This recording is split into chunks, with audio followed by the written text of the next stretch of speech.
এই কথাটাই আল্লাহ পাক বলছেন, ইজ ক্বালু লিকাওমিহিম ইন্না বুরাউকুম ওয়া মিম্মা তা'বুদুনা মিন দুনিল্লাহ। আল্লাহ পাক বলছেন, আমার ইব্রাহিম স্পষ্ট ঘোষণা দিল, তোমাদের ঈমানটা মাপো, আমার ইব্রাহিমের ঈমানটা মাপো।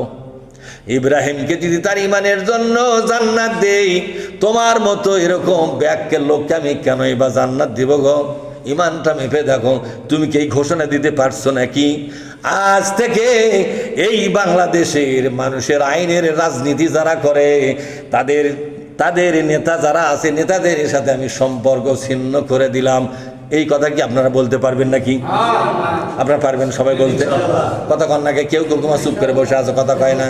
ওরা বলতে পারবে না, কারণ ওরা এমনভাবে মিশে গেছে, জান্নাত যদি হাতছাড়া হয়ে যায় তাই হোক, পরকালে বেহেশত যদি হাতছাড়া হয় তাই হোক, জান্নাত ছাড়িয়ে দেব, তবু নেতা ছাড়বো না। এরকম লোক আছে না নাই? যেরকম এরকম লোক আছে কিনা? যেমন আবু জেহেলের দলের মধ্যে লোক ছিল কি ছিল না? বিশ্বনবীর দলে লোক ছিল, আবু জেহেলের দলেও লোক ছিল। বলেন তো কোন দল থেকে জান্নাতে গেছে? আবু জেহেলের দলের একটা লোকও কি জান্নাত পাচ্ছে নাকি? মুসা নবীর জামানায় মুসা নবীর দলে কিছু লোক ছিল, আবার ফেরাউনের দলেও কিছু লোক ছিল। লোক ছাড়া তো দল হয় না।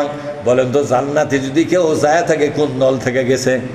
মুসার দলে থেকে গেছে নাকি ফেরাউনের দল থেকে গেছে?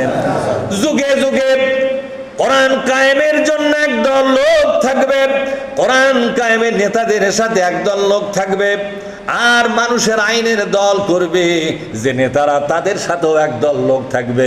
জান্নাতে যদি যায়, কোন দল থেকে যাবে বলেন আপনারা? খানিক আগে সাক্ষী দিলেন মুসা নবীর দলে যারা ছিল তারা জান্নাতে গেছে। তার আগে সাক্ষী দিলেন নমরুদের দলে যারা ছিল, ওই সময়ে ইব্রাহিমের দলেও তো কিছু লোক ছিল। জান্নাতে যদি যায়, ইব্রাহিমের দলের লোক চলে গেছে।